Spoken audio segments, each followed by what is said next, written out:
কচুরলতির জন্য আমি এখানে 250 গ্রাম চিংড়ি মাছ খোসা ছাড়িয়ে নুন হলুদ মাখিয়ে কচুরলতিগুলো কাটা হয়ে গেছে। এতে নুন হলুদ দিয়ে অল্প জল দিয়ে সেদ্ধ করে নিব। লতিগুলো ওই জল থেকে ছেঁকে তুলে নিচ্ছি।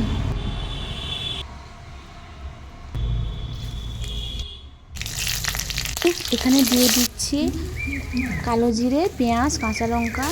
মশলাগুলো ভাজা ভাজা হয়ে এলে দিয়ে দেবো চিংড়ি মাছ। আমি একসঙ্গে সব ভেজে নিচ্ছি। আমি এখানে 2টো আলু কেটে রেখেছিলাম, সঙ্গে আলু দিয়ে দিচ্ছি। যা আলুটা ভাজা হয়ে গেছে, জিরে ও সর্ষে বেটে রেখেছিলাম আর একবার মশলা দিয়ে হলুদ দিয়ে দিচ্ছি।